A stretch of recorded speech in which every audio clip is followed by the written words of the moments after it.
There's enough seats in the movie theater to fit about 400 people, and almost all these seats are going to be filled by midnight. These seats are first come, first serve. So if somebody doesn't want to sit in the first few rows with their neck bent at an odd angle, staring up at the screen the whole night, then they're going to come earlier to reserve those spots. Now, almost 3 years later, some of the same moviegoers from that night would be asked to come in and point out exactly which chair in which row did you sit at when it all happened. But this auditorium they're in, they're not pointing at real chairs that you can sit in. They're not walking into a movie theater and saying, that's the chair that I sat in. In fact, it's this tiny little miniature model of Theater 9 that they're pointing at. There's tiny little rows of blue chairs that are lined up against each other. How big is it? I would say maybe like half the size of a carry-on suitcase. Oh, wow. And every the amount of chairs per row is accurate. The amount of steps in the stairs are accurate. It's quite literally a miniature model of a specific movie theater.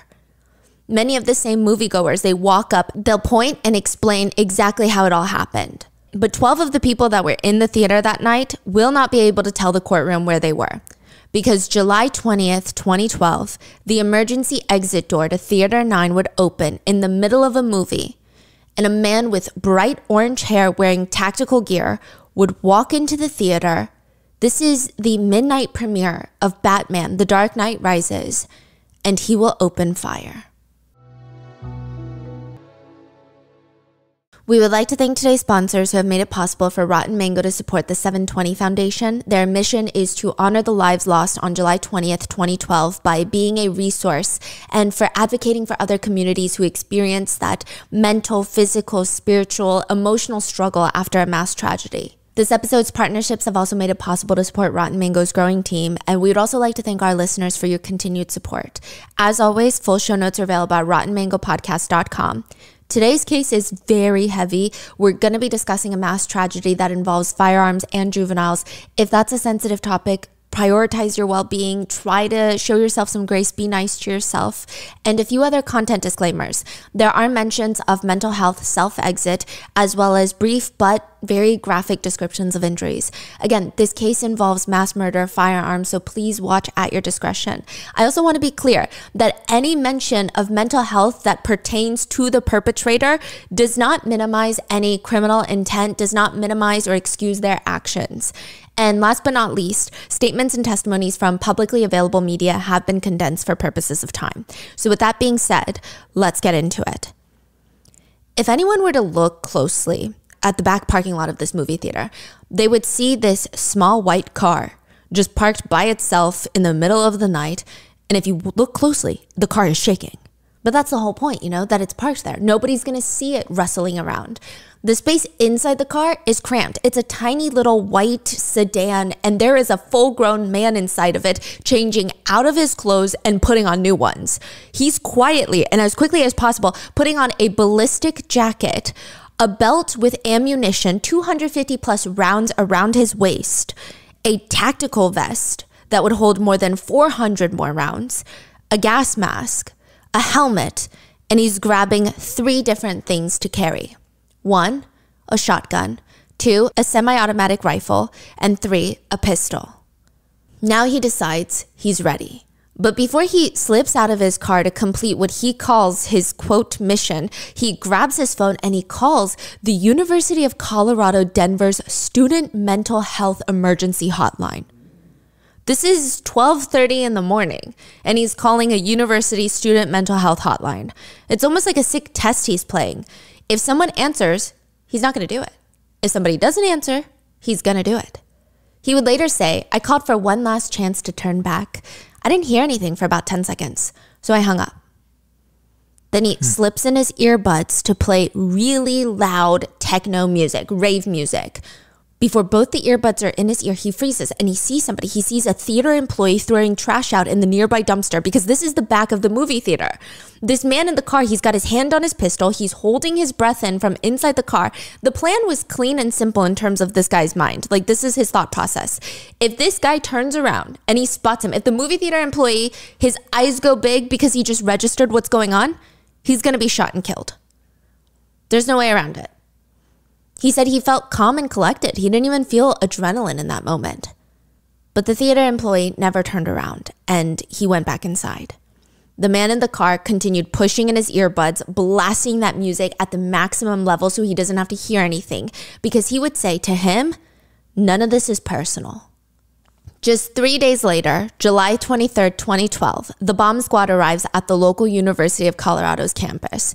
They're swarming the mailroom. They locate this small, inconspicuous package. It doesn't look big enough to carry explosives or anything. And they examine it through the X-ray machine. They wipe it down for contaminants just in case. A member of the bomb squad suits up in a special bomb suit that's supposed to protect him, and he slowly opens up the package and they slip out the contents. Inside of it is like the weirdest combination of things. A notebook, kind of like a diary, and a stack of $20 bills, $400 in total. But here's the weird thing about the $20 bills. All the edges are burnt. Like someone turned open a fire on a stove and just burnt the edges. They flip open the notebook to one of the pages and they read the scribbled writing. It says, targets, random. The cruel twists of fate are unkind to the misfortunate. Method, bombs, question mark, too regulated and suspicious. Biological warfare, I'm too impatient, requires extensive knowledge, chemicals, and equipment. Serial killer, serial murder, too personal, too much evidence, easily caught, few kills. Mass killing, maximum casualties, easily performed with firearms, though a bit primitive in nature. No fear of consequences, being caught, 99% certain. Venue, airport or movie theater. Airport, substantial security, too much history with terrorism. Terrorism isn't the message. The message is, there is no message. The movie theater then. Isolated, large. What better place to case than that of an inconspicuous entertainment facility? South side of theater optimal, 15 screens. Why would the killer that would target the Aurora Theater during The Dark Knight Rises send this package to a university psychiatrist? Wow.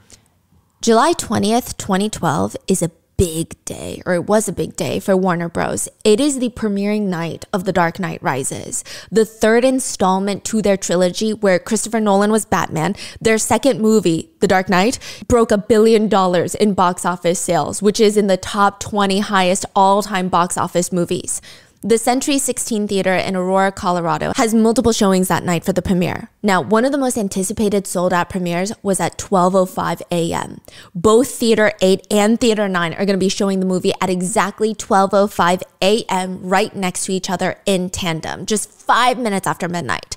Century 16 doesn't sell assigned seats though, so you purchase a ticket for a seat in the theater and that's it. The seats themselves are first come, first serve, which means by 10 p.m., the whole parking lot is just bustling with activity. 2 full hours before the movie even starts, cars are pulling up, the parking lot is packed, the attendants are standing at the Theater 9 down the hall, Theater 8 down the hall, Theater 9 down that way. Everyone's rushing in. They're trying to get the best seat in the house, which sounds miserable, but it wasn't. I don't know, maybe it has to do with the specific people or just the energy of that night or the excitement that it's a midnight premiere showing. Pretty much all the 400 seats in Theater 9 are taken. Nobody's going to get spoiled since it's not all over social media. They're going to be one of the first to see this movie. And adding to that, if you're coming to a midnight premiere of a movie, you're a good fan of that franchise. And so everybody has this shared common interest of this movie. It feels like pockets of families and friends coming out, but it does feel like one big community is what a lot of people said. Because they're all really passionate about the movie. You don't go to a midnight premiere if you're just like, whatever. Yeah. There would be one person standing up every 15 minutes screaming, 1 hour left, 45 minutes left. And then people would start cheering because they're so excited for the premiere. There would be people dressed up as Batman. There's one moviegoer by the name of Sully. It was actually his 27th birthday. And he's at the theater with all of his coworkers celebrating his birthday. He is this 6'5". They call him like a huge teddy bear. That's what they said. And there's just a lot going on. It's his 27th birthday. It's 2 days away from his first wedding anniversary with his newlywed wife. He had brought this Batman hat to wear during the premiere. And he saw this little boy who really wanted it. So he gave it to him. That's kind of the energy that night. Even during the Superman trailer, one of the guys in the audience would get up and he's wearing a Superman shirt and he would strike a little Superman pose and everybody's laughing. Everybody's just having fun during the previews until the screen goes completely black. All the lights dim and it's so dark that you can't really see anything but the screen and you know the movie's about to start. The audience naturally gets very quiet. All you can really hear are maybe some straws making that squeaking noise up and down. There's candy wrappers crinkling and people chewing on popcorn, but everybody is being respectful now that it's time for the movie. I mean, this is what most of the moviegoers have waited 2 hours for. At 1:27 a.m., a netizen in Denver, Colorado is listening to the police scanner and he hears the Aurora police say through the radio, because anyone can listen to it, and they say, "Bring as much crime scene tape as you can." The police scanners had been going crazy the whole night. 3:15 and 3:14 for a shooting at Century Theaters. These are actual, what they literally said on the scanners. They're saying somebody is shooting in the auditorium. There's at least one person that's been shot, but they're saying hundreds of people are running around. 2 minutes later, an officer at the scene radios. 453, I have a party shot here. I need rescue. Another person outside shot in the leg. Female. We got people running out of the theater. They're shot. Then another officer. Somebody's spraying gas in here too. Another officer. Do we have gas masks available? Any units that can bring gas masks to Theater 9. Again, we need gas masks.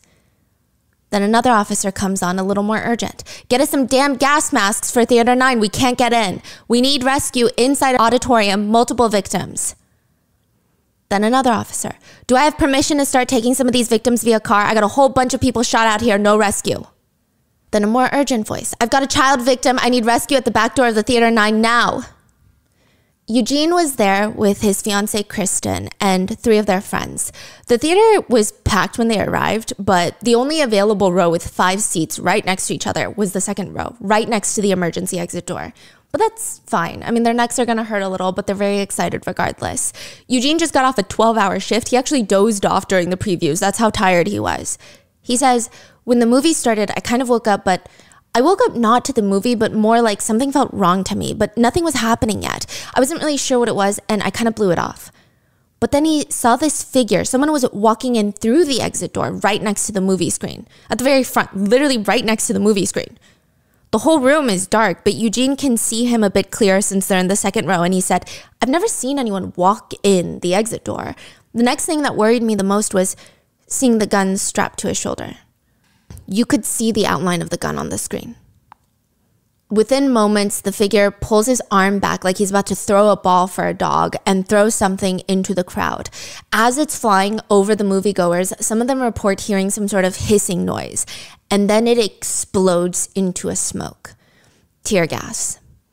Another survivor says, when the hissing object was thrown, I remember there was this brief pause as soon as it hit the area of people. And then this surreal effect happened. It's like a drop of water hitting and this wave of people just erupted away from where the object had been thrown. I was kind of puzzled at first.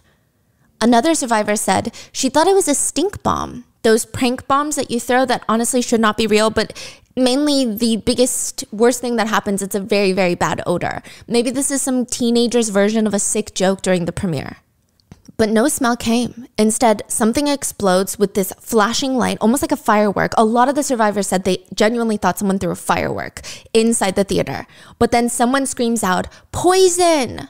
Another survivor says, almost immediately it filled the entire theater. Your lungs start burning. You feel like your eyes and nose are bleeding, even though they're not. Another survivor said, I remembered feeling my throat was burning and itching. I couldn't breathe through my nose, and I felt like I couldn't breathe at all. So even though I continued to hear the gunfire, I was trying to stand up because I couldn't breathe, and I thought that would help me breathe better. But thankfully, their friend realized that they were trying to stand up, so they climbed on top of them to throw them down under the seats. There is just gunfire raining straight into the crowd. Eugene said, I didn't even know what was going on in that moment. I thought it was a prank. The next thing I know, I see red things coming out of the corner of the theater. Those little red things were little bursts of flame created by gunfire. Eugene slams into the ground, pulling his fiancée Kristen onto the floor. He said, all I was thinking, if anything, I could put myself between her and the bullets. He tells her, don't move, just stay still. Whatever you do, don't move. He starts pushing Kristen under the chairs and wedges himself between her and the shooter. The first shot Eugene takes is straight to the hip. The reflex was to lift his leg up to the pain shooting through his leg, and that's when he sees pieces of flesh fly into the air because his knee was shot. He says, the hip hurt more, the knee was more through and through. I was just kind of freaking out. About a dozen rows behind Eugene were Brent and his best friend Jessica. Brent says, of course, mass panic, chaos, people screaming. We stood up and we started to make our way to the right of our exit row. We got down one seat length and I realized that people weren't moving fast enough. So I pushed us onto the ground. At that point, I started to feel the spray of popcorn and soda just all around. And I noticed Jessica's tone. She went from screaming, call 911, someone call 911, to just screaming. And I looked down and she had been shot in her right leg. I believe it was right above her knee. This is what Brent is saying. As an EMT, I just finished my course, my training, and my first step from there was just to control the bleeding. So I applied pressure to her wound. There was a confused spray of popcorn and soda or whatever was going on. Shots continued ringing out. I noticed at this point, Jessica's screaming had stopped. She had sustained a shot to the head, in which case brain matter was exposed. It was at this point I crawled a little closer to Jessica and I prayed over her. I didn't really know what to do. It just felt right. I gave her the best send-off I could. And at that point, my medical technician training kicked right in. He said he got up and he could hear people screaming in the crowd, help me, someone help me, somebody please. He told the voice, put pressure on it. Everybody put pressure on it. Help is coming. And it seemed almost right at that moment, personnel in uniform would enter the auditorium. One survivor recalls being on the ground, the lights are off, taking cover, and feeling that her entire face was getting wet. She assumed it was soda that had spilled on the floor. But when the lights finally came on, she saw it was blood. It was somebody else's, it wasn't hers. Another survivor said, at first I was in the fetal position, laying on my right side with the front of my face facing the screen. Pops were still going off, and so I just tried to cover my face, and then for a moment, the pops stopped. So I got up and I was going to try and leave, and then all of a sudden I felt my side was soaking wet. It was warm, and I knew that I had been shot. I couldn't see anything, but when I looked down, at the time I was wearing a light gray t-shirt, and I looked down and I could see just blood starting to pour out of my stomach. Then my intestines and my stomach actually fell out. I had to bend down and actually catch my intestines and push them back in. Are you saying like they got up and they got shot? Yeah. Like after they got up? Yeah. I saw the majority of my calf had also been basically fallen off. It was just hanging on by a piece. Another survivor said they were laying on the floor after getting shot. They were terrified to get up. They looked down and saw their leg, and they said, I saw a big gaping hole in my calf. It felt like somebody took a rusted railroad nail and was grinding it into my leg. I almost believed that my arm was completely blown off because of the pain. The officers rushed to whoever they could find, whoever seemed like they needed the most urgent care. Katie was one of them. Katie was 9 months pregnant, and she was crouched over a young man's body near the first few rows. The young pregnant woman, Katie, had been doing everything to keep her husband, Caleb, alive. He had been shot through his eye right in the head, and she was screaming, he's breathing, but he's choking on his blood. He's breathing. She had poured a bottle of water on him to try and clear the blood because he was choking on it, and the police had to nearly rip her off of her husband to get her medical attention. They looked at Caleb and felt that his wounds did not appear to be survivable. The priority was to get Katie and her unborn baby to the hospital. Katie said, I had to save our unborn child because I thought Caleb was going to die. And I thought to myself, that's going to be the last piece of him that I have. I have to save him. So I grabbed his hand and he actually squeezed my hand. And I told him that I loved him and that I would take care of our baby if he didn't make it. We ran towards the exit. We jumped over people that were laying on the ground. I don't know if they were alive or not, but we jumped over their bodies. We ran to the exit and I was wearing flip-flops. So I remember as we were running out the exit door that I slipped in blood. The cop actually caught me because it was a lot of blood. Katie and her friend, a girlfriend she had come to the movies with, along with her husband, Caleb, they had both been conscious and they were both told to wait at the curb outside of the movie theater near the back. That is where they saw another couple that were in shock. And at one point, a girl walks over, sits down next to Katie and just whispered, I think my boyfriend is dead. I'm pretty sure he's dead. And Katie didn't know what to do, so she just hugged her because they were all in shock. And Katie said when she had put her arm around the girl and took her arm off, She just saw chunks of blood all over her arm. Katie was told to wait, and she was taking in this chaos. Officers are rushing in, people into cars, loading them in. She says, I remember them loading one girl in and they said, I don't think she's going to make it. I don't think she's going to make it to the hospital. And then she sees Caleb, the father of her child, her husband, getting pulled out of the theater. And she says, I remember they pulled him on the sidewalk. I could see that he was still breathing. They laid him on his side because of all the blood was just pouring out and they didn't want him to choke and inhale the blood. The officers moved the girls again away from Caleb. She had no idea what was going to happen to him. Officer Grizzle sees Caleb. He had already made multiple trips to the hospital since there weren't many ambulances ready to take them yet. And he's screaming, help me! Other officers rush over, they load Caleb into the back of the car. And Officer Grizzle, as he's loading Caleb, he thinks Caleb is gone. He said the injuries to Caleb's face, the trauma to his face was unrecognizable. But he's breathing, so there's hope. He's covered in blood and, quote, gurgling on his own blood, but he's breathing. So he starts booking it. He's driving as fast as he can to the hospital. He says he made some of the most awful noises I've ever heard. I could tell he was dying. I could tell he was gurgling under his own blood. And then he would stop. And then I heard nothing. So I would yell at him. I yelled at him, don't fucking die on me. Don't fucking die on me. And he would start breathing again. And then I would start breathing again. And then I would continue. And then he would stop again. And then I would yell at him, don't fucking die on me. We're almost there. And he would start breathing again. And then I got to the hospital. One part many survivors say they'll never forget is during the shooting, for most of the shooting, most of the lights were still off and the movie was still playing in the back.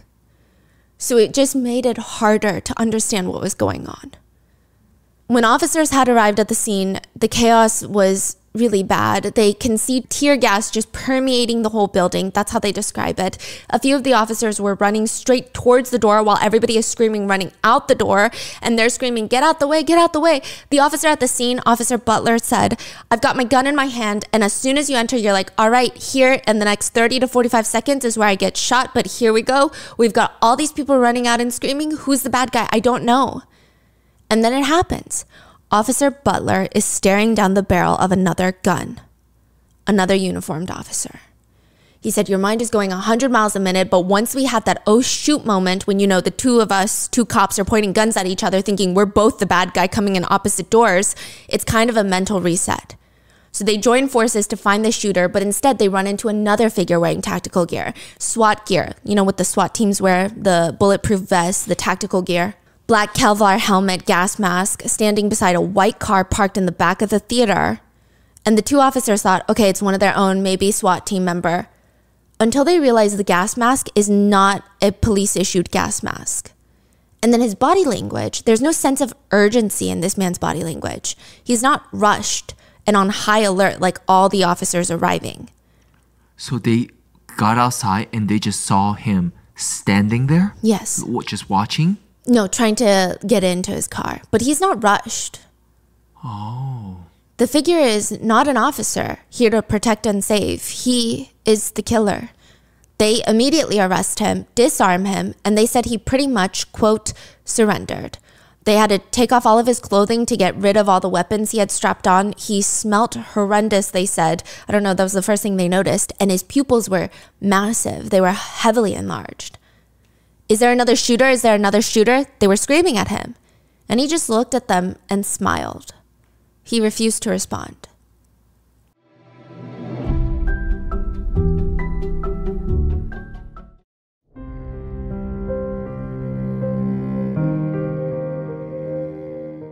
But the damage was already done. On the other side of town, Tom Sullivan gets out of bed and he works at the post office, which means every morning he gets up at 2:40 a.m. to get ready for his 4 a.m. shift. The routine is set in stone. Get up, make coffee, pack his lunch, catch up on the scores. The TV is on and he's packing his lunch, but he's not watching sports. Instead, the news is playing. He sees all the police stationed outside the theater, police lights flashing, shooting in Aurora, Colorado. He's watching the coverage for a minute until it dawns on him. His son, Sully, 27-year-old Sully, who's there celebrating his 27th birthday with his coworkers with the Batman hat, he was there that night. But Tom isn't too worried. I don't think Tom knew the exact time the premiere was. And on his way out, he just left a voicemail to his son to let him know to call his mom when he wakes up, because he just knows that his wife is going to be worried sick when she wakes up and sees the news. So just give her a call, it's going to be fine. And by the way, happy birthday. So on the way to work, the situation starts escalating. He starts seeing helicopters up in the sky. Radios are nonstop, reporting increasing number of injured victims. He ends up driving by the theater to work. He likely didn't see any survivors waiting out on the sidewalk or the wounded being rushed to the hospital at this point. But he calls his son one more time because it just seems like it's getting bigger and bigger. Because when he was watching the news, nobody really knew what was going on yet. There was no confirmed news. Yeah. And he leaves another voicemail. Hey, look, this looks pretty serious, pretty bad. Call me. I'm going to keep calling you every half hour until you call me because we need to know where you are.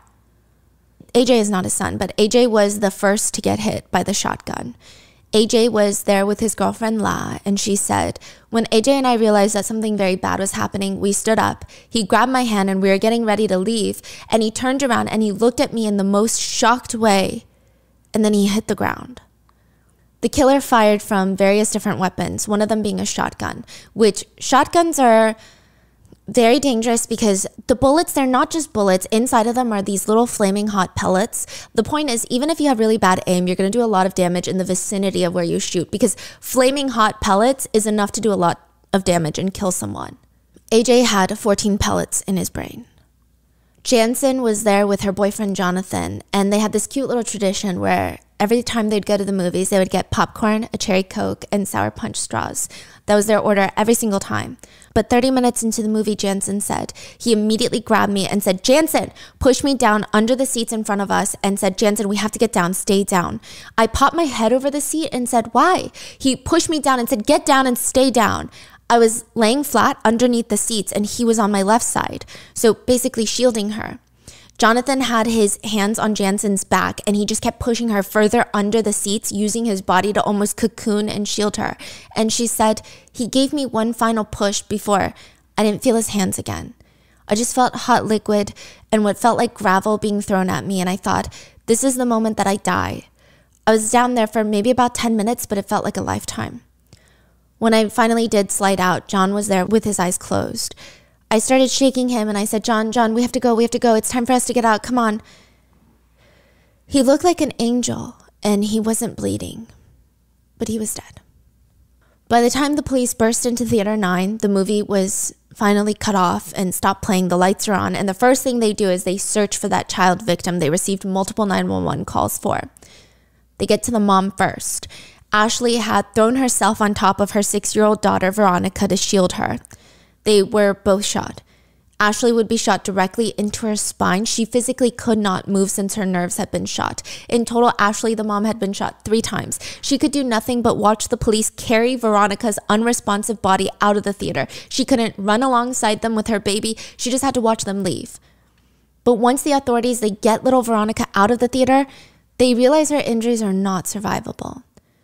One of the officers laid her tiny body down because they have to continue to help those in the theater. One officer said, it was chaotic. Most of the ones I checked were dead, but I always remember that little girl. I had to step over her because I knew she was gone. It was the hardest thing I had to do. But my training, I had to save the ones that I could try and save. One of the officers who saw Veronica's body laying at the scene said, I walked in there and I thought, this child, what the hell is this child doing here? Meaning, like, why is she laying outside the theater? Not like, what is she doing at the theater? Because I've been dealing with adults. This is the first child I saw. I reached down. I saw the bullet wound. I felt for a pulse. There was none. I could tell she was dead. I've been doing this long enough. And I remember seeing Sergeant Hawkins saying, get her out of here. Take her out. Triage her. Get her out of here. She's not staying here. Should she have stayed there? Yeah, by protocol, probably. But no child is going to stay in that scene. It was horrific enough without having my officers step over the body of a little girl near the rear door. That's just not going to happen. Officer Hawkins took the lead, scooped up little Veronica in his arms, and drove her in his squad car to the children's hospital, lights and sirens. Meanwhile, Officer Grizzle had been transporting victims to the hospital in his squad car. He's the one that took Caleb, just back and forth, back and forth. It wasn't easy. Their lives are on the line, and it almost felt like, I'm sure to him at that moment, it almost felt like how fast he could get them to the hospital is life or death. And maybe there's pressure, there's responsibility, there's guilt. He said one couple he had in the car Ashley and Jameson, this is Veronica's mom, and Jameson is her boyfriend. Jameson still had a daughter that was still in the theater. And the whole time he's driving, he's trying to jump out the car. He's like, I have to get to my daughter. And Officer Grizzle said, so now not only have to drive, now I have to grab him by his shirt and hold him from jumping out the car, knowing the entire time I just wanted to tell him she's gone, but I couldn't do it. So we got to the hospital and unloaded the patients. That night, Officer Grizzle was one of the first to arrive at the emergency rooms at these hospitals, and he would hand the first badly wounded patient clear gunshot wounds. He told the hospital staff, you're going to have a lot more victims coming in. Be prepared. Nothing was going to prepare them for that night. The emergency rooms were so packed and horrifically busy, the custodial staff were called in to assist. It was bad. Katie would be one that was brought into one of the neighboring hospitals. When Katie called her family that night at the hospital, they all thought one thing. Oh my God, she gave birth because she's 9 months pregnant. Katie said it was one of the hardest things to do to call her parents, call Caleb's parents to tell them, no, I haven't given birth. I'm not going into labor. Caleb's been shot and he's probably dead. But soon after, Katie would go into labor for 40 painful hours without her husband, Caleb. She finally gave birth July 24th, 2012 to a healthy baby boy, Hugo Medley. 2 floors above them, Caleb was having his 3rd life-saving brain surgery. The shotgun pellets had gone through his right eye and damaged the right side of his brain. Nobody knew if he was going to make it to see and hold his son. A few hours later, there's another situation in Aurora, Colorado. The police, bomb squad, SWAT teams are evacuating multiple buildings, an apartment building on Paris Street. There's something strange going on. Not only do they have all the residents rushed out at like 2 a.m, but the 5 nearby buildings are also emptied. The 3-block area surrounding the apartment unit, because of one single 1-bedroom unit, everything is being evacuated and blocked off. What is happening?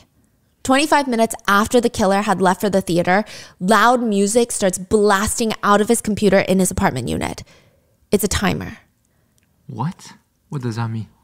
So when the killer leaves his apartment, he presses play on his computer. There's 40 minutes of silence. And then after 40 minutes, just loud techno music at the highest volume is blasting. This would have been around midnight. Caitlin, a 20-year-old college student, lives in the same building, actually lives underneath that unit. And it's so late, she doesn't want to be a noise complainer. She's also a college student. But this is excessive. She goes upstairs, knocks on the door. Nobody's answering, but clearly somebody's home having a blast. She reaches for the door, and instinctively she turns it, and the door is unlocked. Now, she can walk in and look for this person, ask them to turn down the music, but for whatever reason, perhaps privacy, Caitlin does not even peek inside or open the door. She just turns around, goes back down to her apartment, and almost at exactly 1 a.m., the music stops. Had she walked in, had she tripped one of those wires, the whole place could have blown up. What? He wanted this as a distraction. He wanted someone to blow up that whole apartment building so all the police, all the ambulances would be at that apartment building and he would have more fatalities in the movie theater. Wow, no way. And that was, exactly what he wanted. In fact, he wanted it so much that in the parking lot of the apartment building, he had a boombox, also set on a timer. 40 minutes after he left, playing loud music in the parking lot. Now, if you were to listen to that, hear that, find the boombox, walk over, you would see 3 things. You would see the boombox, but you'd also see this weird remote control and a toy car next to it. His hope was that someone would think that the toy car is controlled by the remote control. So they'd pick up the remote control and play with the toy car. But it's not connected. That remote control is only connected to the trigger points of the explosives in his apartment. But when you see them together, you would pick it up and think, oh, this is a remote controlled toy car. And you might want to play with it. That was his hope. Someone would play with it. Right, but nobody did? Nobody did. Someone actually did come and see, and they just took the toy car. I think it was a younger person. Wow. They did not play with the remote.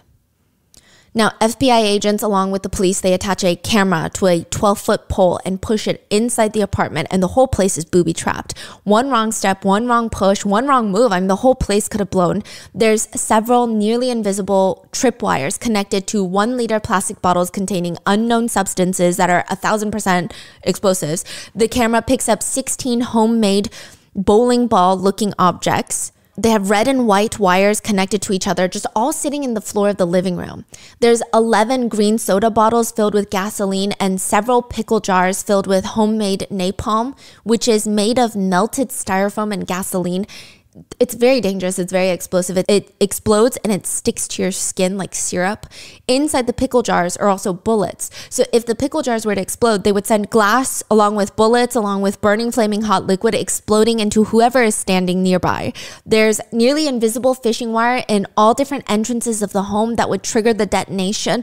To further help speed up the explosives, there's white gunpowder just sprinkled around the carpeting of the apartment, as well as 2 propane gas tanks. How did the police find out about this whole operation? He just casually told them after his arrest.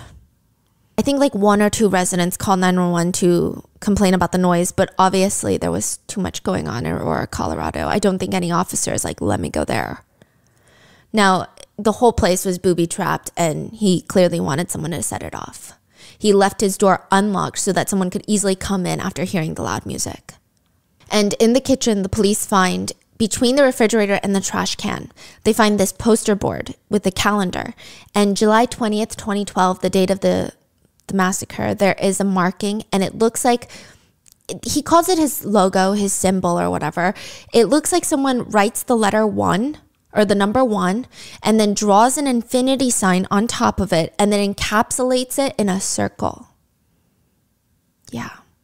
And that is marked on July 20th, 2012. Now, the strange thing is, the killer actually slept in this apartment while it was wired to explode, with, I guess, no fear. I mean, what kind of person would do any of this?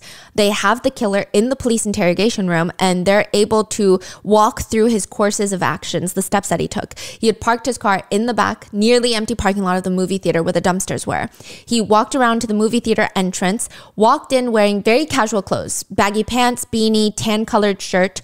On his way in, he even holds the door open for somebody. Nobody noticed anything strange about him because nothing was strange about him. His behavior is incredibly normal. He's not carrying a giant, big, oversized jacket in the middle of summer. He looks like every other moviegoer. His ticket is for Theater 8, but instead he walks into Theater 9. And he sits at the right side, front row, near the emergency exit. When the movie began about 30 minutes in, he gets up from his seat, pretending to take a phone call. So he's got his phone up to his ear. And a lot of moviegoers said, yeah, I saw that. And I thought, oh, he's leaving because he got a phone call that's important. He walks out the emergency exit that leads into the parking lot where his car is parked. And a lot of moviegoers remember seeing him exiting, but they didn't know that he lodged something in the door so that he could come back in through there. Because exit doors typically automatically lock once they're closed. He gets into his car. He takes painkillers. He said he took the painkillers in case he was injured or shot in the process so that he could keep going through the pain. He changes into tactical gear, gathers all of his weapons, and re-enters the theater. He throws in a canister of tear gas and then opens fire. And now they have the killer. He's in the interrogation room and they're watching him. He's got this sweaty mess of badly dyed red hair. He's slumped across the desk with the detectives and his shirt is half on. At one point, he's completely shirtless, but for a good portion, he's got his chest and one of his arms out. And the chilling part is he's very calm. That's the first thing you notice. He's so calm. He actually appears bored, trying to find things to keep his hands busy. He's not anxious. It's not like he's fidgeting because he's so filled with anxiety. He just seems incredibly indifferent, like he is waiting for the DMV to call his name. Even when they ask him to spell his last name, which I saw people in the comments talking about how the detectives are dumb, and they very well might be. I don't know how they handle all their cases, but in this particular case, this is what they're supposed to do to show that he's coherent and sound of mind right after arrest. So they ask him for his name, they ask him for his birthday, they ask him to spell his last name, and he coldly responds like Sherlock. Like he's basically saying, that's how you spell my last name. Yeah. Could we get your name? I already gave my name. Okay, I haven't talked to anybody who has your name. If you could just tell us what your name is. It's James. James, okay. Holmes. James what? Holmes. Holmes? How do you spell that, please? Like Sherlock. Okay, so H-O-L-M-E-S? Yes. Okay. Now, the interrogation is notably only 4 minutes long, because almost immediately after the interrogator reads him his Miranda rights, he asks for an attorney. Which is wild to think that he doesn't want to incriminate himself when he clearly wrote in his diary that now the police have in their possession because it was found in the mailroom, remember? That he mailed it to a university psychiatrist. He was detailing all of his plans. He said that he believed in something called human capital. How did they find out about this whole mailing thing? That he mailed it? Oh, he tells them. So during the interrogation, he does tell them some things. Yeah, but just like very blunt. Like, also, my apartment is like rigged. It's gonna blow. But he doesn't necessarily talk too much about the actual incident inside the theater, the crime inside the theater. Now, inside of it, he writes about human capital. He writes, the concept of worth, how much a person's time is worth, a surgeon's time is worth, more than a janitor's time, right? But life is priceless. You can take away a life and your human capital is limitless. He explains that it's more important for a killer to kill more than just one person because it increases the worth of the person doing the killing in a mathematical way. He's saying like time is money, right? And people have currency, there's money, but there's also human capital. How many lives you take is your human capital. Every life you take, you add to your human capital. What? Okay. Yeah, the mathematical formula would be based on number of people killed, your own perceptions of what life is worth, your contribution to society in a meaningful and positive way. He states that he wants to kill because he wants to get out of his depression and increase his human capital. This is the way to do it because, quote, what is the meaning of life? What is the meaning of death? If you destroy all life, then there is no question to be asked. He admits that he hates humanity, but kind of like how one hates broccoli. Not in a fiery, angry, passionate hate. He says, well, I just don't want to eat broccoli, so I kind of avoid it, be averse to it. Instead of being like angry at broccoli and like chopping it up or something, I think it's just because I'm indifferent. It's indifferent hatred towards mankind. It's more of being averse to mankind, kind of wanting to be alone, solitary. He states that his crime was less to do with his hatred for humanity and more so he just wanted to get out of his depression by increasing his human capital. The defendant's attorneys start working on the insanity defense pretty much right off the bat, which means there's not going to be a police interrogation that people can try to better understand his motives. Instead, here's what the public finds out after his arrest. This is what they know of the defendant at the time. The defendant graduated with a bachelor's in neuroscience from the University of California, Riverside. He is now studying as a neuroscience graduate student in a very competitive neuroscience program. They take in at most 6 people per year. He is one of them. Even in the group of 6 really smart students, one of his peers said about him, in class he didn't really take notes, so that was something that made me very jealous because I was always vigorously writing notes down. It seems like he got a lot of the work done in his lab and he seemed very successful. I remember thinking, wow, he's very smart, he's very intelligent. She continues, he's kind of quiet and kept to himself. He did kind of have a quirky sense of humor. We were part of a group of scientists though, so I think that everyone's a bit odd. Maybe he was a little bit more odd than the rest of us, maybe more socially awkward. In his application to his grad school program at the University of Illinois, which he didn't end up going into, he went to the University of Colorado, Denver, he writes, I've always been fascinated by the complexities of long-lost thoughts seemingly arising out of nowhere in a stream of awareness. These fascinations likely stem from my interest in puzzles and paradoxes as an adolescent and continued through my curiosity in academic research. Researching, learning, and memory interests me because these are the very cognitive processes which enable us to acquire information and retain it. They are at the core of what distinguishes us as people. Due to the seemingly infinite vastness of indefinite knowledge, we must be selective in our pursuits of knowledge. This is why I've chosen to study the primary source of all things, our own minds. My lifelong goal is to increase the efficiency of how human beings learn and remember. Even in the academic world, his peers have described him as being socially reserved to the point of appearing disinterested and socially awkward to be around. Soon after, during the court proceedings and from people coming forward, we learn a little bit more about him, that he did have some weird conversations with his ex-girlfriend prior to the crime. But like a lot of his other friends, they all thought, yeah, it's odd, but also everyone in neuroscience is kind of odd. Like all the scientists are a little bit odd. Perhaps he's trying to be overly philosophical, or maybe he's even a pseudo-intellectual trying to be edgy and thought-provoking for the sake of being different. That's kind of how his text messages sound. He would be having a regular conversation with his ex about their favorite cuisine types, and he would just state, I don't know how there can be cannibal tribes. You don't know how there can be cannibal tribes? Wouldn't they just eat each other until nobody is left? Haha, they only eat the weak though. Survival of the fittest. Also, they eat people like you. But the defendant responds to his ex-girlfriend. Weak is relative though. As soon as you eat someone weak, the next weakest is next. And then a few days later, he would text her, "What's up, buttercup?" So again, insinuating it's not that alarming because it seems like he's trying to be this edgy person. Or a few weeks after that, he'd text again. "How's it going? Really, really, really tired. Couldn't sleep much last night.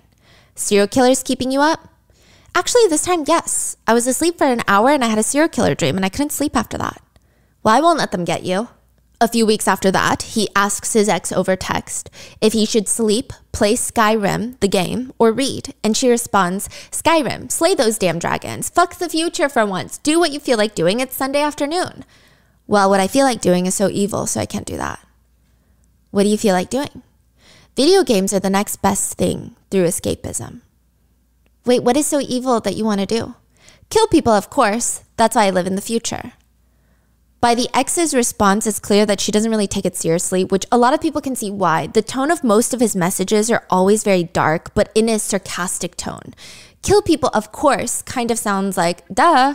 Yeah. It doesn't sound that serious. His ex responds, "Killing people is too much effort. You'll end up locked up. Most people are not worth what might happen to you because of the act. That's why you kill many people." Even then, at least personally, I'm selfish and I have too much of an idea of self-importance. Most people aren't worth jack shit. Even if you go postal, what's it worth? What do you gain? There's no way to do it and not get caught. But the only way justice can be served is by taking away your time or your life. Why do you care so much about justice? If you wait till the end of your life, then there's nothing to lose. But why would you want to kill? As in, why would you decide this is the end and kill? When you could live more, experience more things, why would those people be worth ending your life? It's the end though, no more experiences. Why? How do you get to decide that it's the end? He doesn't respond. Instead, he asks if she wants to play a game with him, like a real video game. And she just tells him that she's busy and they end off on a very light note of like, let's catch up soon, that type of conversation. There was another classmate he was slightly interested in, which, side note, the relationship was a bit odd. Apparently, he would want to go hiking with this girl in the neuroscience program, and when they would go hiking, he wouldn't talk to her. He would just text her while walking next to her. Now, July 8th, so 12 days before the crime, he texts her, "The floodgates are open. It's in your best interest to avoid me. I'm bad news, bears." Around this time, the defendant starts seeing a university psychiatrist by the name of Dr. Fenton. This is the one who receives the package. And he starts telling the psychiatrist about his breakup with his very first ever serious girlfriend, the ex that was talking about Skyrim, the game, and killing, the one about the dreams of serial killers. They had broken up, and by all accounts, he's taken it pretty hard. He said that he loved her, but they had been drifting apart, which leads him to start making these very bizarre profiles on dating websites like on adultfinder.com, match.com. He says that he's looking for relationships with women or multiple partners and a prison pen pal. It's just weird. Nobody matches with him. Now, his psychiatrist, Dr. Fenton, is taking notes during their sessions, and she's the director of student mental health services at the University of Colorado's medical campus in Aurora. She's also an assistant professor, and as the director, she sees anywhere between 15 to 20 graduate students per week, and she oversees a team of 4 clinicians and some residents who treat students as well. Dr. Fenton is going to be very important, okay? The defendant was one of her patients, and it seems like he has a case of trichotillomania. It's a hair-pulling disorder that started in high school.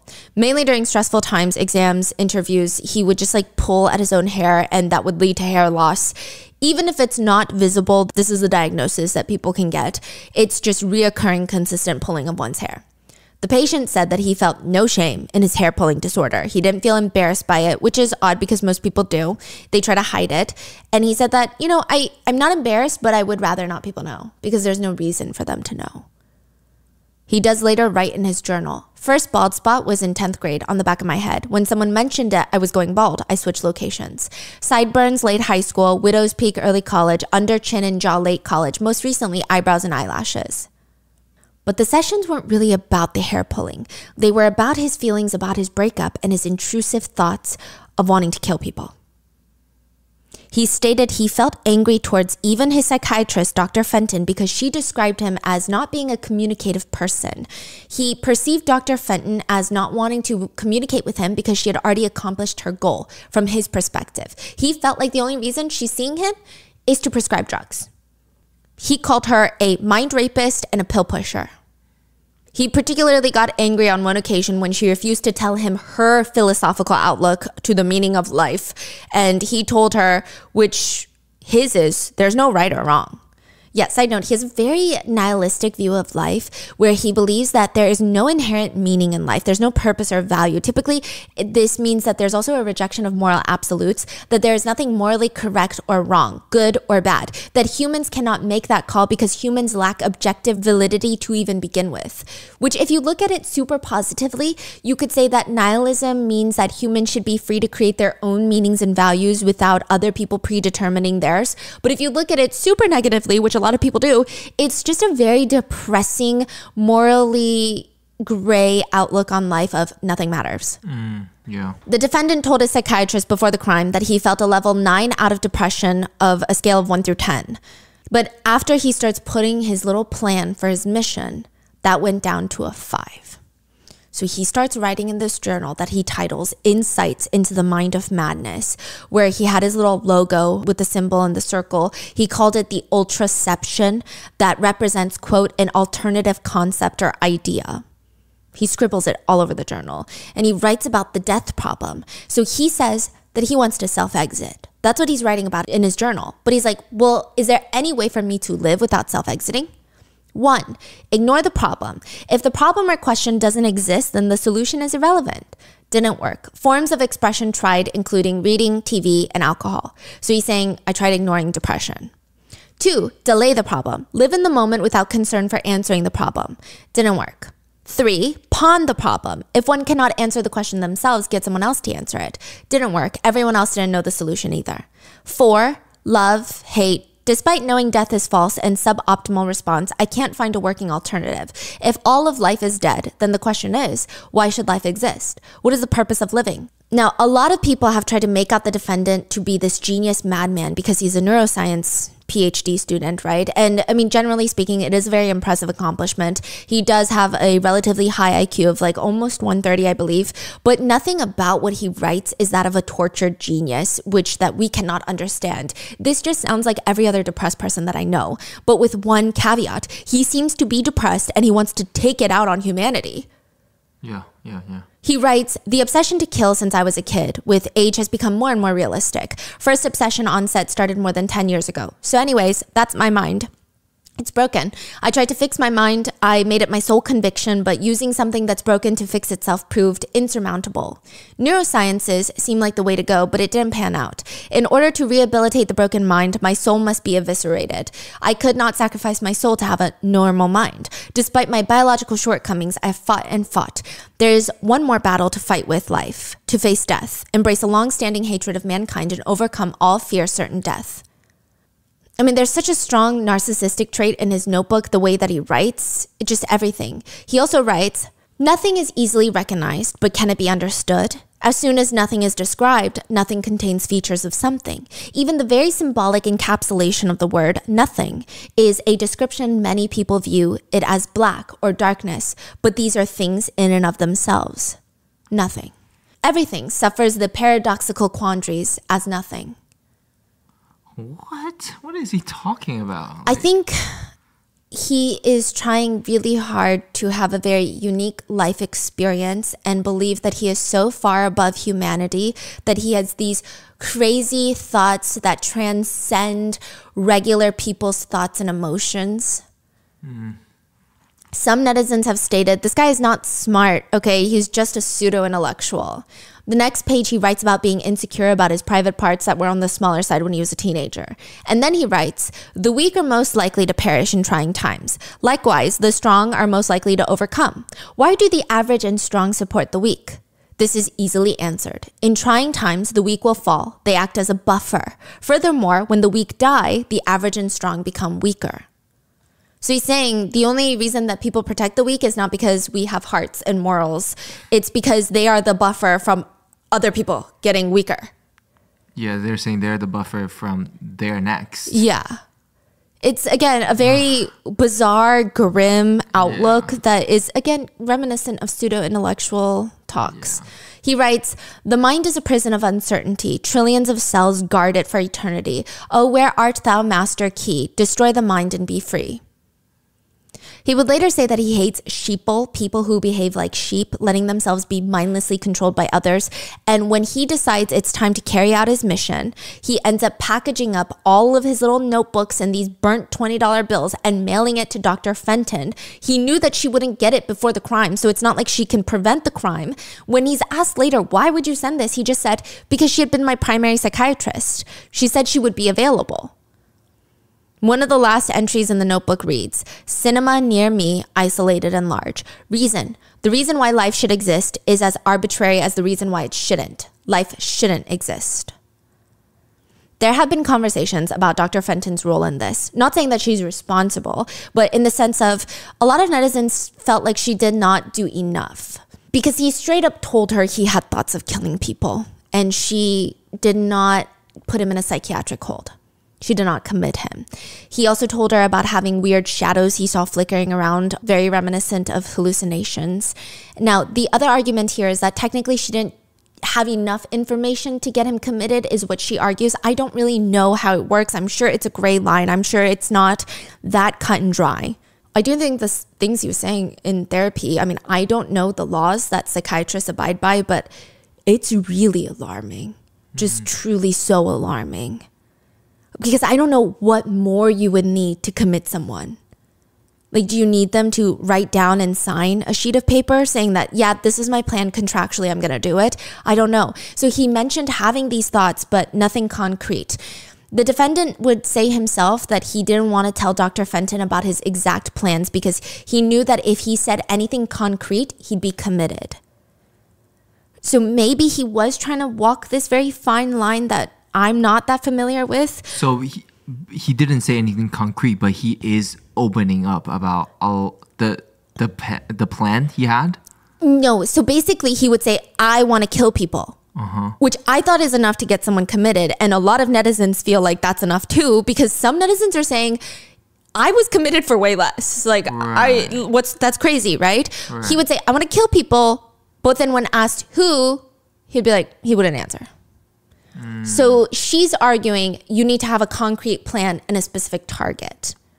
Got it.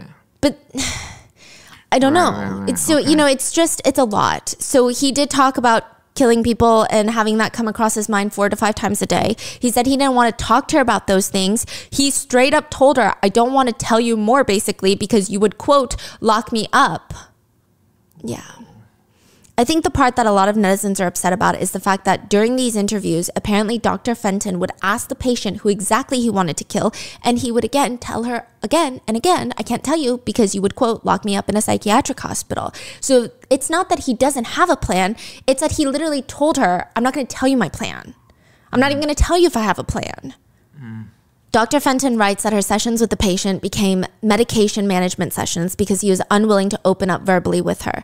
She prescribed him antidepressants, very commonly known as Zoloft. It's an SSRI to ease his anxiety and obsessive thoughts. That becomes a whole other thing later because Zoloft is actually known to have symptoms of, some people have reported that they had homicidal thoughts getting on Zoloft, especially in the beginning when you're in the adjustment changes. Wow. Some people also said it made their hallucinations worse. So it's not an antipsychotic, it's an antidepressant.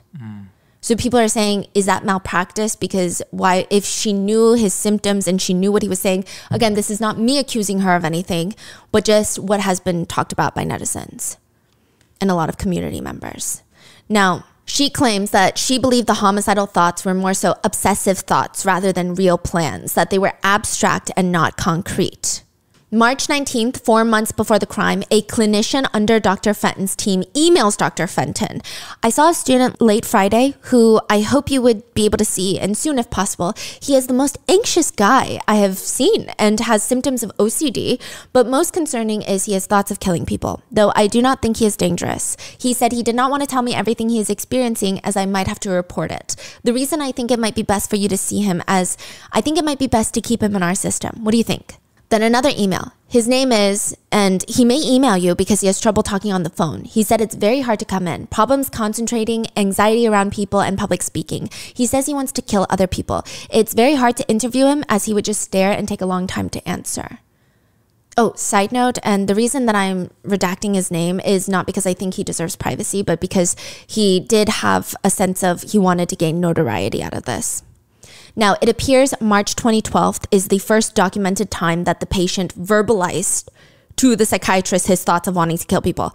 The part that people have a problem with is in both the emails, they literally state that he wants to kill people and they don't really do anything. They don't commit him. April 17th, 2012, 94 days, about 3 months before the crime, Dr. Fenton writes in her notes, following termination of friendship with girlfriend, increased obsessive thoughts, won't give any details, won't answer regarding plans, homicidal ideation, no self-exit ideation, angry that I won't tell him my philosophical ideas of the purpose of life. Patient will angrily say, I told you all of mine, are you just a pill pusher? Psychotic level of thinking, guarded, paranoid, hostile thoughts he won't elaborate on, very tentative therapeutic relationship, is taking some meds but reluctantly, is coming in for appointments, seems to be functioning at work. Safety, no evidence of imminent threat. I'm worried about homicidal ideation more than self-exit ideation in this patient, though he is very guarded and doesn't reveal much.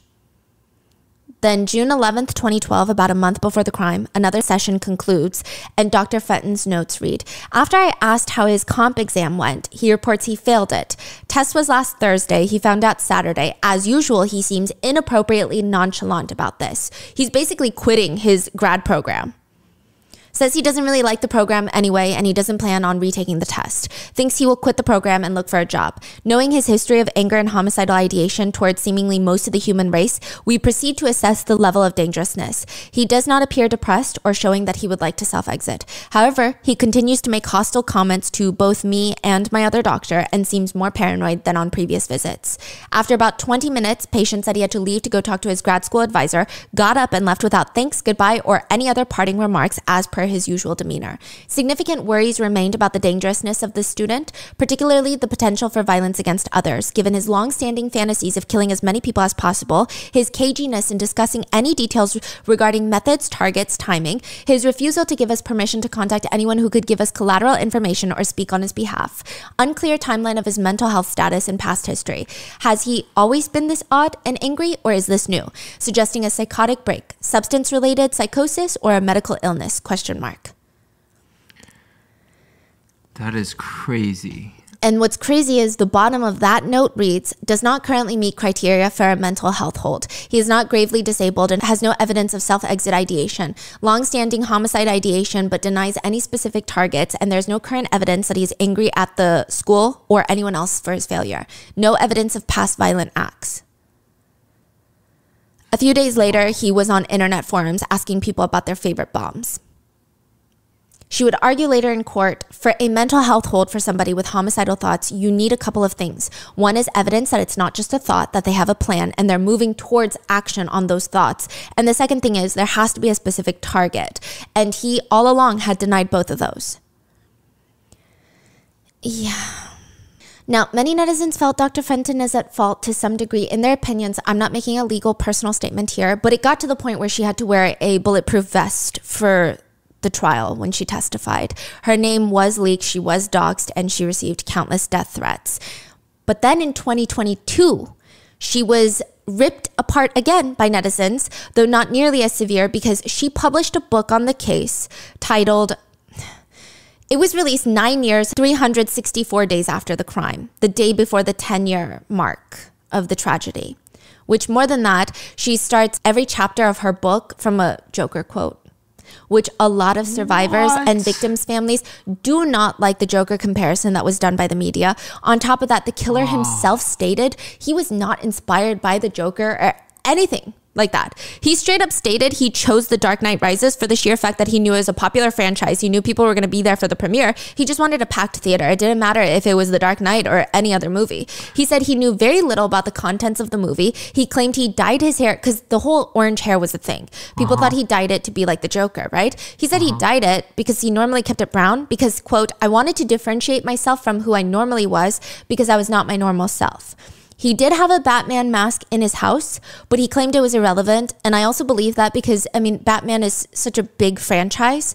A lot of people would just like buy it to throw on a cheap Halloween costume. You're like, okay, well, I forgot everything, right? Yeah. He does have a quote in his notebook where he writes at the very end of his plans, like, a Dark Knight Rises. But again, it could be because he already chose that because it's the premiere. Yeah.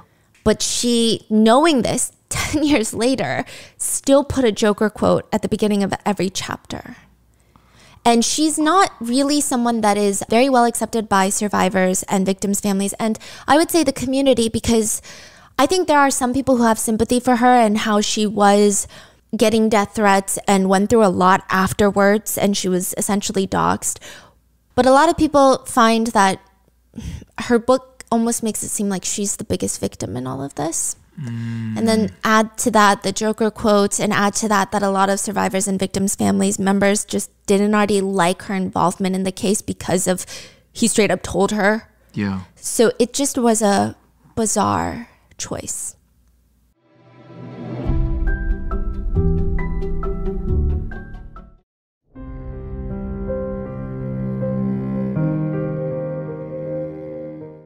So because Dr. Fenton did not put him on a psychiatric hold, it just became a giant point of contention in the aftermath of the incident.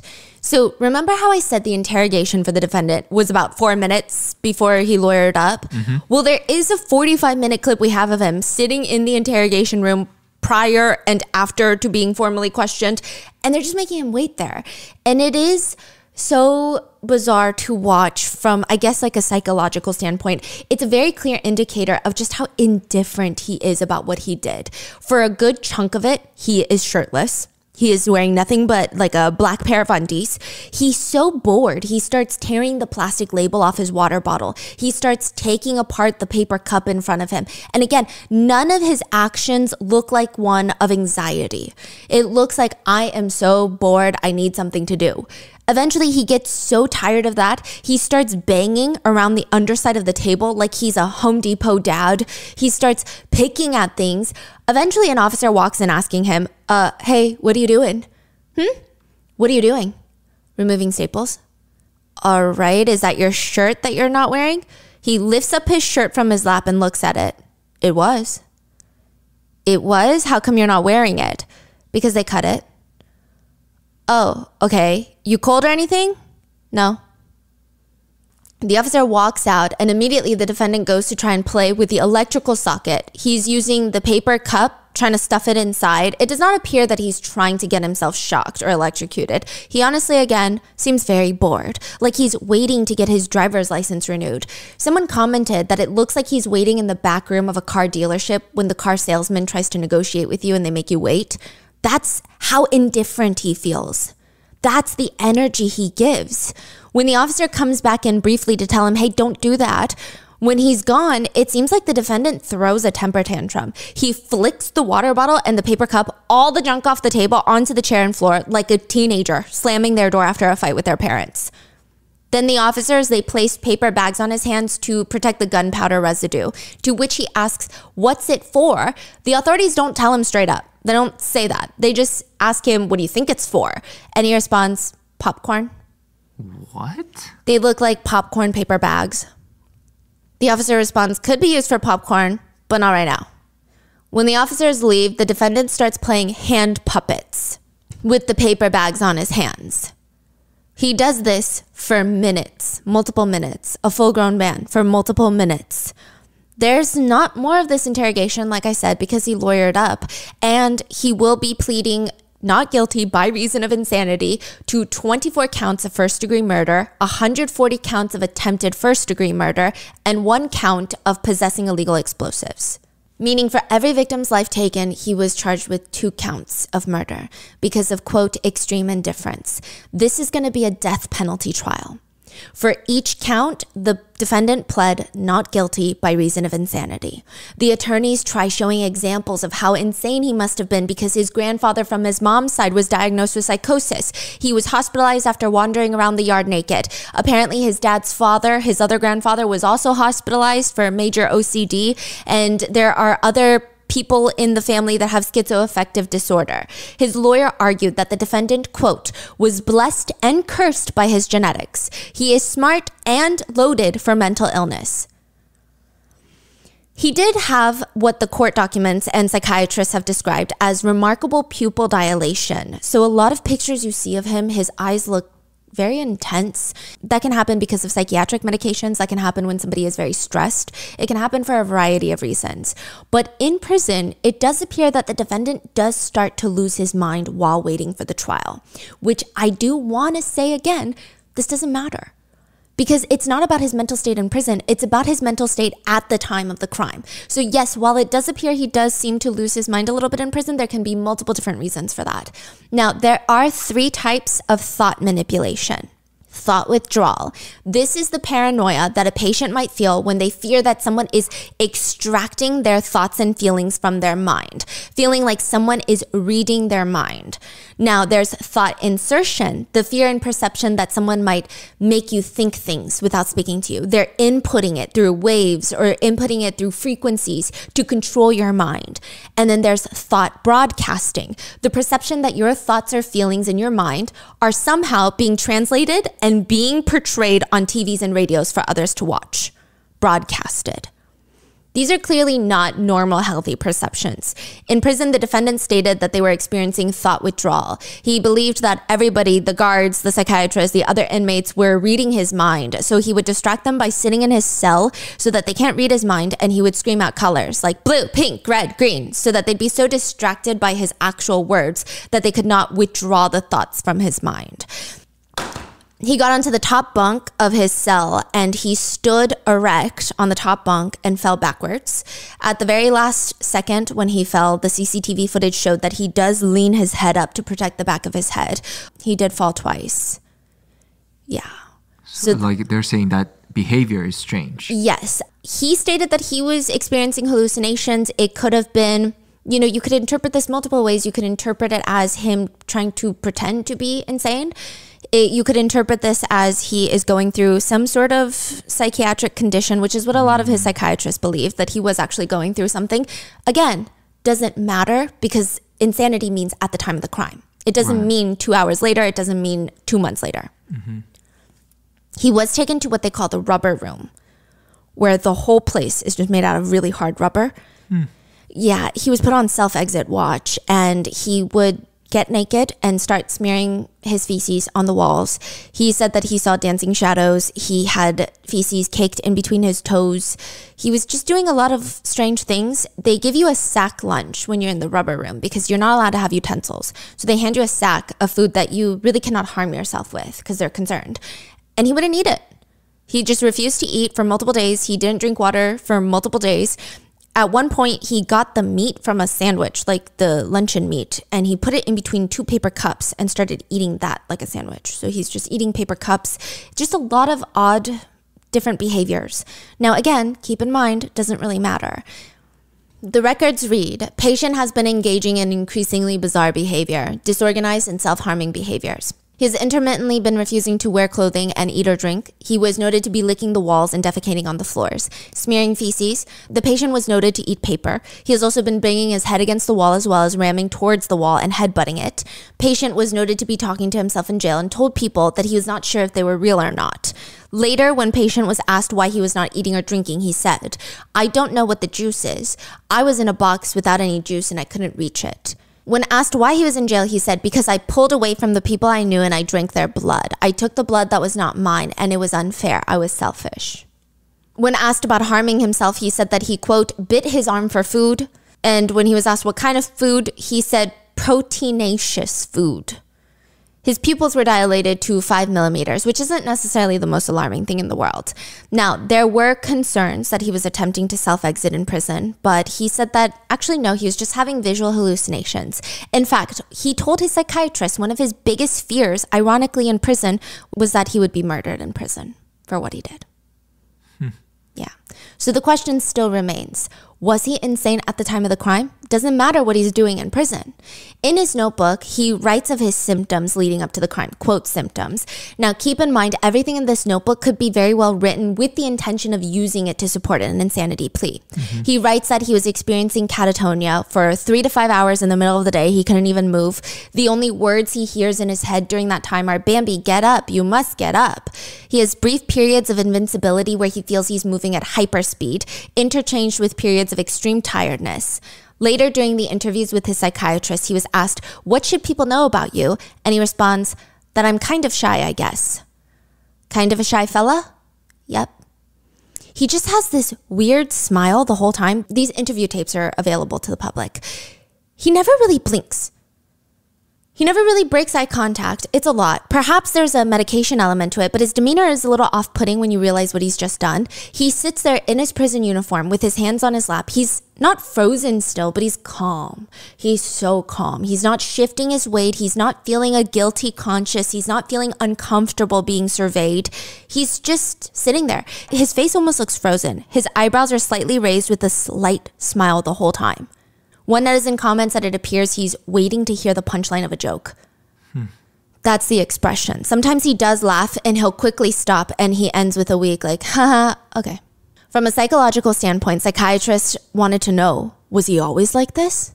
Now, the defendant's teacher, when he was a kid, once called him a Renaissance child, a child protege, very clever at everything, like just mastering everything, sports, grades, everything, but always a little distant. One soccer mom said, "I could tell you a lot about every single kid on that team, except for him. He was a lot more aloof." According to his friends, at one point, the defendant was one of the top 5 players at the game World of Warcraft in the world. In the world? Yeah. So one of his former friends said, we were just all pretty nerdy people. So there seems to be 2 groups of people saying either he's very nerdy and kind of quirky, or some people saying, oh, he's very, very odd. Now, the defendant claims ever since he was 10, he struggled with the meaning of life, wanting to find a purpose and something meaningful to do. A lot of netizens, and I agree with this, is he just seems like a normal kid, indicating there doesn't seem to be any sense of psychological issues. But maybe he was just a little bit quirky. Like, that doesn't mean anything. When asked why other people doesn't have similar struggles to him, he said it's because his mind is different. When the defendant was 8 years old, his parents brought him to a psychologist stating that he was not being nice to his younger sister, but the psychologist thought it was just very normal stuff, like very normal family stuff. He was sent home and they followed through with the psychologist's directions. He ended up fine. He had a little bit of a distrust towards authority figures, but nothing rare to see in an 8-year-old. But as a kid, the defendant claims that he had a few small things that he did, like only chewing with the left side of his teeth. He said that he felt the need to preserve the right side of his teeth as well as his face. And every time he passed a mirror, he would check his hair about 10 plus times a day. He also writes about a frustration he had, and he says, quote, "Inability to communicate what I want to say, though I can understand it. Typically, I have an image in my mind, but I can't say images or draw them. Would be nice if there was some form of telepathy to transfer the image." His communication seems to be very straightforward, but also not because he loves his pseudo-intellectual philosophical rambles in his notebook. So just to give you an idea, one time a psychiatrist asked him, "How close were you with your grandma when she passed?" He responds, "I was 9 hours away." What? Like... Yeah, so the psychologist is clearly asking, like, how close were you emotionally to your grandma when she passed? But he says in distance. Like, this is not him trying to be clever. We don't know. I mean, the psychiatrist... So, I guess either he's trying to be like a little smarty pants, or he's genuinely just do not think about human connection. Maybe, I don't know. Yeah, some people believe that he doesn't think of human connection because he has such a strong sense of superiority. Almost all of his responses point back to he thinks very highly of himself and not much of everybody else, because my mind is different. Because I was pondering the meaning of life at 10 years old. Right. He very much believes that I think that a lot of the experiences that most humans have are unique to him. Got it. Yeah. Well, I do want to preface that the psychiatrists don't think that he was insane during the time of the crime. And the only reason that we're bringing up all these things is not to say that he was. I don't think he was. Nobody thinks he was. The professionals that personally evaluated him don't think he was. A lot of netizens think it's good to know to see if there were any warning signs. Like him telling Dr. Fenton was clearly a sign that could have been prevented. Yeah. Now, he starts getting into massive multiplayer online role-playing games, which is, again, normal. But he played so often that people said that he became a little bit antisocial. Not a diagnosis. That's a very casual term that they're using. He just liked to play games, okay? He liked to escape from reality. He would sometimes space out. He had this look so often that people said he appeared sleepy most of the time. He would read books in his closet. Again, nothing too alarming. The defendant would state in one notebook that he liked to zone out when, quote, in a boring situation when someone is giving a presentation or otherwise rambling about frivolous information. So again, that's superiority. Now, there are some red flags though. When he was younger, his parents moved their family home. So they had to move cities. He had to start all over again with the same school and like different friends. And he said that he cut a piece of cardboard off a moving box, like one of those cardboard boxes. He cut it off and he sawed at his arms. There were no real injuries from it, but it is kind of alarming behavior. He did say around 10 years old, he started having these intrusive thoughts that a nuclear bomb would wipe out everybody. Just visions of nuclear bombs killing everybody, detonating. He said these thoughts would come on a monthly basis. Sometimes they came more when he was stressed. Interestingly, psychiatrists have noticed that's a pretty extreme sense of superiority, grandiose thinking as a 10-year-old. It's almost he believes he can do something to wipe out humanity, is how they interpreted his thoughts. That evolved into a saw decapitating anonymous people's heads. He said that he would see random people. So these are not people he claimed he knew in his personal life. And there would be this imaginary saw, like this vision in his head. The saw moved on its own. It was not connected to a hand. The saw did not represent him, he stated, but it would just decapitate people's heads. He said he saw shadows dancing in the corner of his eyes, which some people feel are hallucinations. I don't know. And he also oddly refers to all of his memories almost like internal videos. Like to him, it's like an internal video, is what the psychiatrist said. Yeah. But it does seem like he has a God complex. In his notebook, there's a page just covered with the question why. He's written like 100 times, just why. And when asked by a psychiatrist, the defendant just responds, why should I live? Why does anybody need to live? You can essentially ask why to any question. He said, if I could get to kill everybody in the world, that would put an end to the question of why people needed to be alive in the first place. That was the question I wanted to answer ever since I was a kid. I was at rock bottom. Things couldn't get any worse. When the defendant is asked about how he felt afterwards, after accomplishing his mission, he reported feeling empty in mood, just lack of feelings and thoughts. He does try to fake having any semblance of humanity by saying he's really sad that he watched the news and discovered that he killed a 6-year-old girl.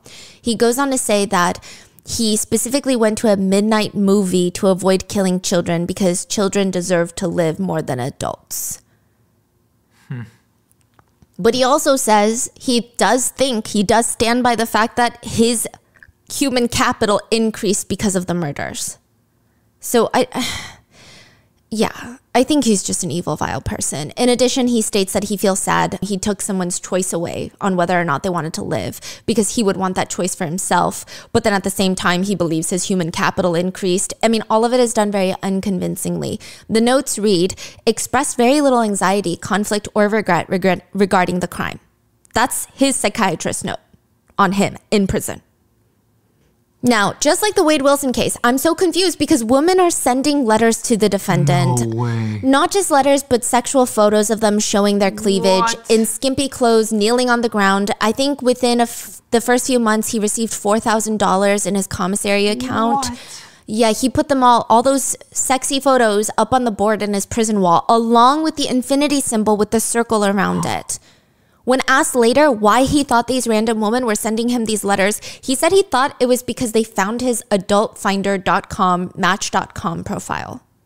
The trial would start April of 2015, nearly 3 years after the crime, and the jury selection would take 3 months, which is really long. It's not record-setting. Richard Ramirez, the Night Stalker, his was 9 months, but the trial was the largest jury summons in U.S. history, meaning they had to call more people to see if they could be a juror, because the state, the community, the people were still recovering and healing from Columbine, which is Columbine High School is a 34-minute drive from the Century 16 movie theater. Whoa. Both are just on the outskirts of Denver, and to get people who are not biased after Columbine would be really hard. Not that anybody cared to clear all bias.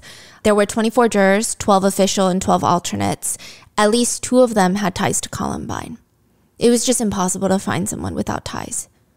One of the jurors was a survivor of Columbine, was like in the school and survived. The testimonies were a lot. It was weeks of trauma and pain that was reopened for the whole community.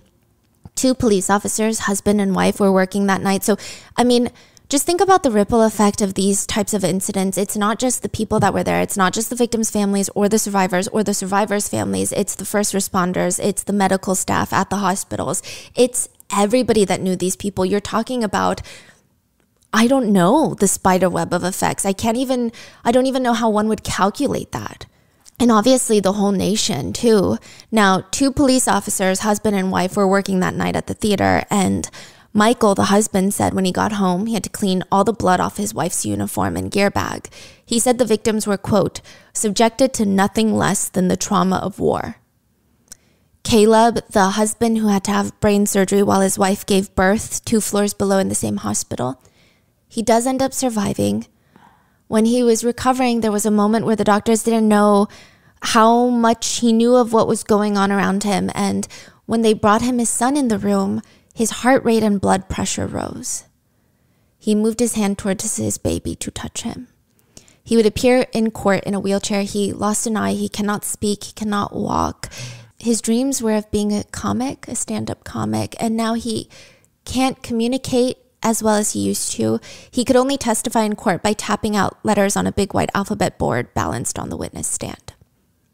The whole time, the defendant shows no emotions. He is so passive, in fact, that people questioned whether or not he was being drugged. He just had no reaction the entire time. In the end, one of the defendant's reports reads, by a psychiatrist, there is no question that the defendant at the time of the commission of the alleged act was capable of distinguishing from right or wrong. They continue, it is in my professional opinion that the defendant was not so diseased or defective in mind at the time of the commission of the acts as to be incapable of distinguishing right from wrong with respect to those acts. He knew his crime was highly illegal. He planned and practiced to avoid detection. He planned, considered, and implemented methods of distraction and escape. He carefully chose a method of killing that he reasonably believed would result in the maximum number of deaths. He carried out the crime deliberately and methodically. He said he knew that his victims would suffer and would not want this. He never alleged that his arrest was unjustified or that his acts were somehow acceptable. During the trial, when the photos of the victims' injuries are shown, the defendant looks up at each and every single one of them with no indication of remorse. The jury saw a 45-minute police video of the crime scene. Media in the courtroom reported what they saw. The video was never made public, nor should it be, but media in the courtroom reported. It is so graphic. There are bodies sprawled across the floor, aisle after aisle. Some bodies are contorted while other bodies appear to be in positions of trying to hide. Some are in fetal positions. There's still soda cups in cup holders, popcorn scattered everywhere, bullet casings littered all around the floor. The combination of something so innocent like a movie theater with all the blood, all the leftover belongings, cell phones that were ringing. Officers said the abandoned cell phones rang inside the theater for hours after the crime. It was just so grim. Ultimately, the jury found the defendant guilty on all 165 charges against him. The 27-year-old defendant was found guilty of first-degree murder, including extreme indifference. The judge almost breaks down into tears and states, it is a display of contrast. Whereas the defendant had a long-lasting hatred of mankind, the victims who have come in here and addressed the court have shown all that is good about humanity. And before adjourning the court, Judge Seymour states, get the defendant out of my courtroom. Ultimately, he would be sentenced to 12 consecutive life sentences without the possibility of parole, plus an additional 3,318 years for attempted murder and explosive charges.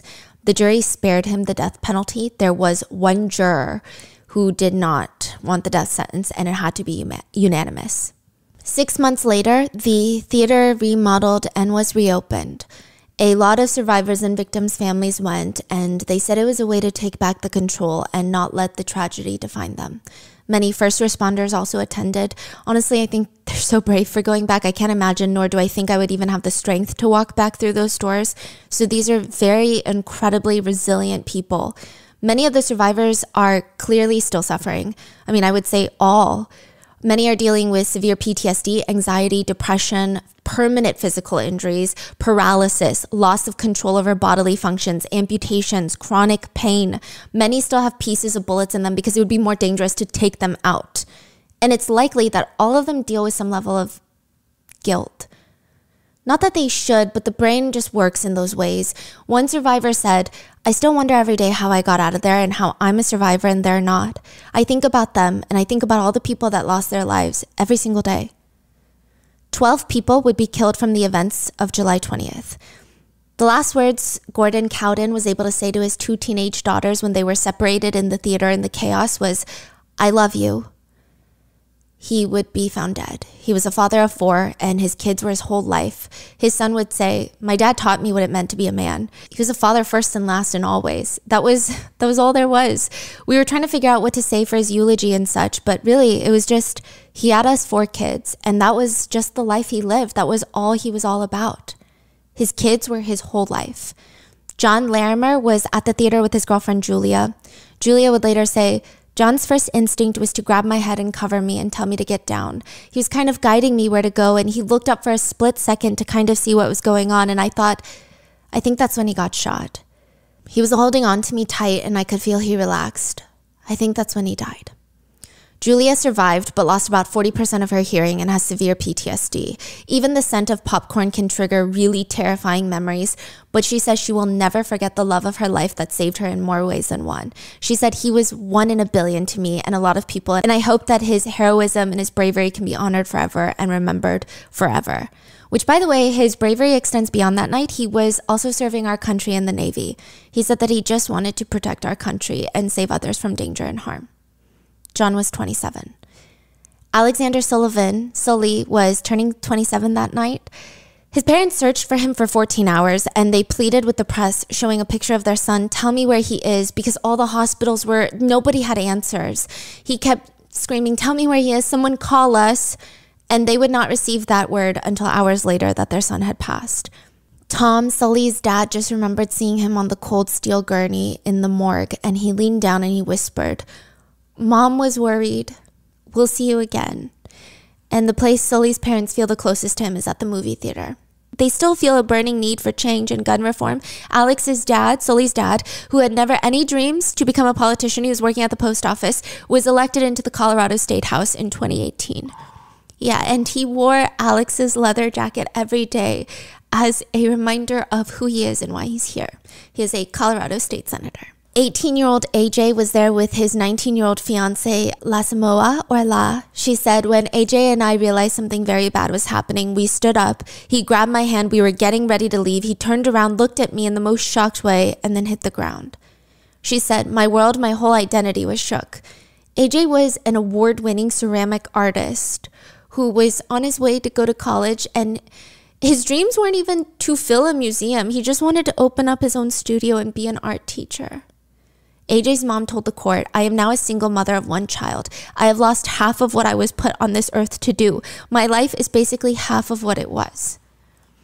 Jesse Childress was 29 when he threw himself over his coworker in the Air Force. She was his junior, and she had only been in the Air Force Base for a month.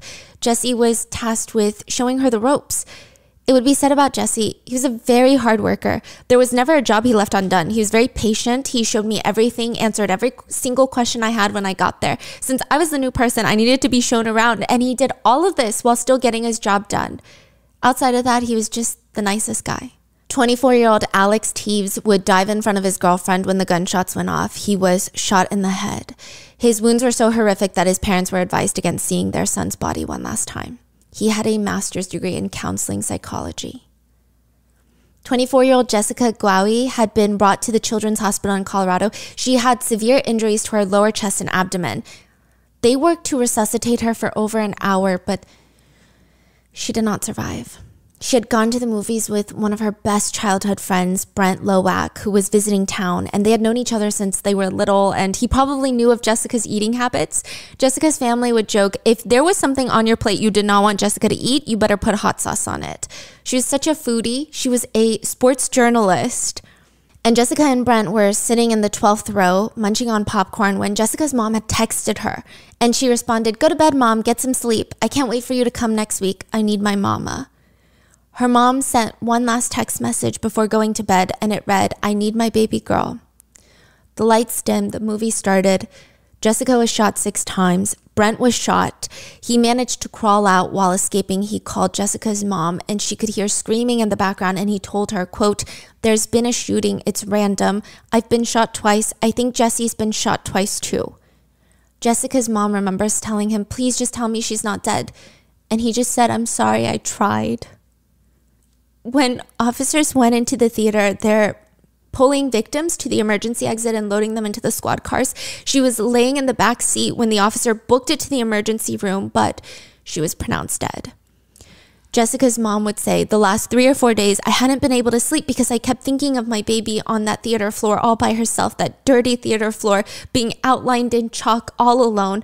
But knowing that someone held her as she died, it means everything. I couldn't be there to hold her, but somebody was." Jessica's friend Brent is a medical technician and firefighter. He had been shot as well, but he was one of the last to leave the scene. He was helping the injured with medical triage. He suffers from permanent nerve damage. And the sickest part of all of this is that this wasn't even Jessica's first mass tragedy. She was in a food court in Toronto when someone opened fire. Well, she was in the mall. In total, 6 people were shot, 2 people died. And she wrote about it. She wrote, "I was in the Eaton Center in Toronto just seconds before someone opened fire in the food court." She was actually at the food court to eat sushi. That's why she came to the mall, was to eat sushi in the food court. But for whatever reason, she changed her mind last minute and was like, "You know what? I'd rather get burgers and poutine." So she left the food court. Moments later, someone opened fire right at that position. She writes in her blog, "Who would go to a mall full of thousands of innocent people and open fire? Is this really the world we live in? I was shown how fragile life was on Saturday. I saw the terror on bystanders' faces. I saw the victims of a senseless crime. I saw lives change. I was reminded that we don't know when or where our time on earth will end, when or where we will breathe our last breath. I say all the time that every moment we have to live is a blessing. My mind keeps replaying what I saw over and over in my head. I wish I could shake this odd feeling from my chest, the feeling that's reminding me how blessed I am." Jessica's mom tried to comfort her after that experience, and she told her, "At least you've seen the worst in humanity and you'll never see it again." 6 weeks later, she was killed in Aurora. Sandy, Jessica's mom, now travels the country to build support networks for loved ones of gun violence victims. She built a relationship with the parents of Trayvon Martin, as well as parents of children who died in Sandy Hook. She is a victims advocate for the Brady campaign to prevent gun violence. Rebecca Wingo had dreams of being a social worker. Very smart, very accomplished person. She was fluent in Mandarin and working for the U.S. Air Force as a translator. She wanted to help teens transition out of the foster care system. And the way that people describe Rebecca was, she's a catalyst. She's a person that walks into the room and things happen. She is effective. She gets things done. She has this gravity to her. Everybody gets pulled in her direction. People love her. They said if she put her mind to something, she was going to get it done. What an example she set for her daughters. She was able to connect with people and even animals almost instantly. Friends called her the animal whisperer. They said, "Our cat Kiki was a feral cat just running around Hawaii. She just calls to the cat and brings the cat home," and they still have the cat to this day. Rebecca is survived by her 2 beautiful daughters and their father, as well as her parents and siblings. Jonathan Blanc was at the theater with his girlfriend Jansen. He had served in the Navy and he was taking EMT classes. He heroically shielded his girlfriend's body from the bullets and tragically passed away. He is survived by 2 beautiful children. Michaela Medic was 23 years old when she and her friends arrived at the theater. She wrote on Facebook before her passing, "I'm a simple, independent girl who's trying to get their life together while still having fun." She was saving up for her bucket list trip of going to India. It's said that when her father found out, he was absolutely hysterical, quote, just sobbing, "I want to get my baby home. I need to bring my baby home. I need to bring my baby home." She was known for loving Hello Kitty, and many of her friends got tattoos of Hello Kitty in memory. 27-year-old Matt McQuinn was at the theater with his girlfriend and her older brother. Matt shielded both of them during the gunfire and was shot 3 times. He died protecting them. Everyone that knew Matt said, "You need a Matt in your life." someone who always keeps the morale up. He was always doing small things to brighten friends and coworkers' days. And the 12th victim, Veronica Moser Sullivan, stood at 4 feet 4 inches, 50 pounds. She was 6 years old. She would be the youngest. She was at the movies with her family, including her mom, Ashley. And Ashley had just found out hours before this movie that she was going to have a little sibling. Ashley was pregnant, and she would lose both Veronica and her unborn baby in the tragedy. Ashley herself would lose the ability to utilize her arms and legs. She is paralyzed and unable to walk. She suffers from anxiety and depression that is so severe that oftentimes she cannot even leave the house. Eugene and Kristen, they were in the second row, do you remember? And when the nightmare started, they were engaged. Eugene had shielded Kristen but got shot in the hip and the knee. Both of them ended up surviving, and so did their 3 friends. And on the 1-year mark of the attack, exactly a year later, they decided to get married, just 3 miles from the theater. One of Kristen's bridesmaids, along with 2 of Eugene's groomsmen, were also survivors of the attack. One of his friends was badly injured. He had to have his leg amputated. Eugene was actually the one that chose the 1-year mark, and Kristen at first didn't really get it. She didn't understand it, but they just wanted to reclaim the day. They wanted it to be about something good and not have this one day every single year that is just another tragic reliving through. But Eugene still has bullet fragments in him, but that's the story of what happened July 20th, 2012 in Aurora, Colorado. I think it's so touching to hear that these, I guess the victims are kind of, I guess they're heroes because most of them are. Yeah, most of them passed protecting their loved ones. And it said that a lot of people were just trying to help everyone while getting out too. Yeah, and I think even the community, how they rallied around them is, yeah. What are your thoughts? I just wanted to talk about it because recently I was talking to a few younger people and they didn't really know what happened. And it just, yeah. What are your thoughts on the case? Leave it in the comments and I will see you in the next one. Please be safe.